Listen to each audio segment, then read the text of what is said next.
50% of the world population are expected to suffer from obesity or be overweight by 2030. That's 4.25 billion people. Mainly this is due to the types of food we eat, and this is an issue which has been quietly covered up by big food and governments worldwide for decades.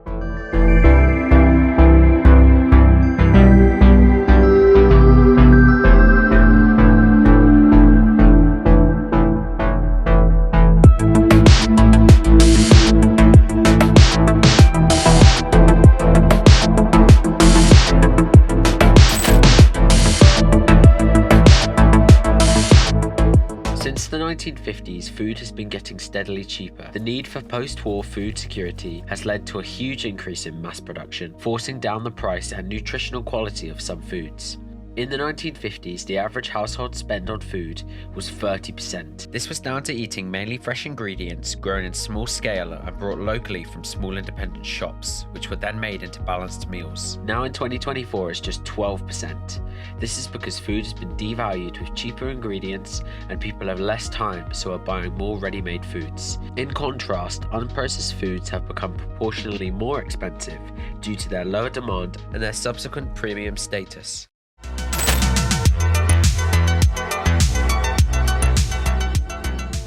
But how has pre-made food become so cheap and incredibly popular? Well, it's down to a group of ingredients the food industry call ultra-processed foods, or UPFs. Now, what are ultra-processed foods and how are they created? Large commercial food manufacturers like Nestle and Mondelez will take staple ingredients in food like starch, sugar, and oils, and then they will modify, hydrolyze, refine, and bleach them to create ultra-processed ingredients. These ingredients, which are used in food to create the perfect taste, texture, and look. For example, modifying sugars to create a UPF which avoids the sugar tax, therefore making your product cheaper. This is done by making artificial sweeteners, e.g. Splenda, which is created by replacing natural molecules like hydrogen and oxygen with chlorine atoms. This means it passes through your system or turns into body fat, therefore increasing weight gain.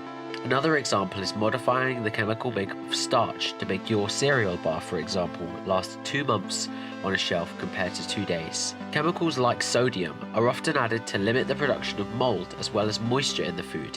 This increases the shelf life, but in turn so does your risk to heart disease and strokes. Now sure, food can become cheaper to buy with these alternative ingredients, but mostly they are used to increase big food's profits, and often the consumer does not see the price drop.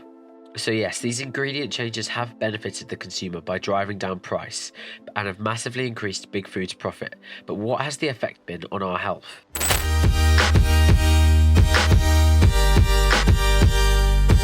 The effects UPFs have on our bodies are shocking. They're impossible to process. UPFs are so complex that our bodies cannot process them like normal unprocessed food. This means that either the food gets rejected by the body, allowing for no nutrient gain, or gets quickly absorbed, often not allowing time for it to be broken down into its nutritional groups. This can lead to spikes in glucose in the blood, which increases the production of body fat.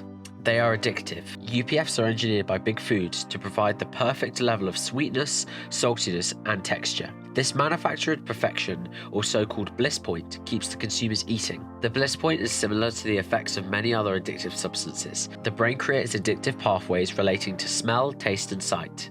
This leads to intense cravings and overeating. The worst part is that these pathways stick, meaning that your brain is overwriting useful pathways, such as general knowledge, and replacing it with pathways encouraging you to eat more and eat specifically UPFs, further reinforcing the problems: overeating, weight gain, addiction, depression, and complex medical issues.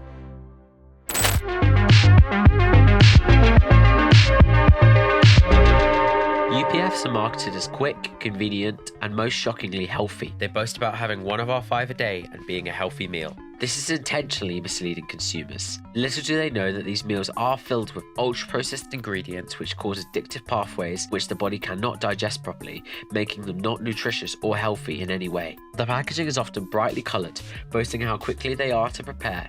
Some state how healthy and nutritionally balanced they are.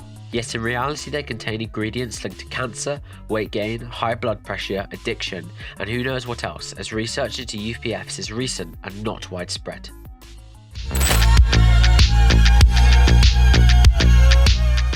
Dr. Chris Van Tulleken researched UPFs for his book, Ultra-Processed People. For his research, he committed to an experiment where he only ate UPFs for 3 months.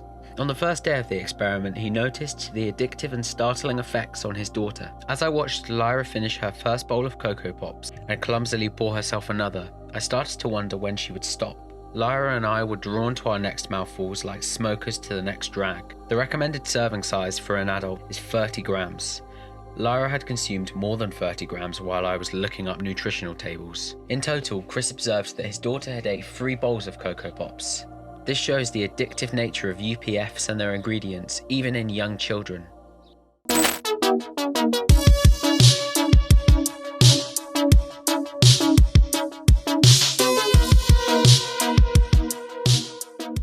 So the issue of UPFs is complex and tricky. They are obviously not good for you. They cause addiction, weight gain, and are storing up health issues for later life with all their related costs. But they are cheap, easy to produce in bulk, and as populations grow, they can offer great food security. Big food companies and their scientists have not been properly disclosing the effects of UPFs on our health and have been misleading consumers with confusing and manipulative marketing to maximize shareholder profit. Our governments have succumbed to these commercial pressures and have failed to regulate UPFs, allowing the unrestricted use of them in our foods, leaving the average shopper to deal with the consequences to our health and the cost to the NHS.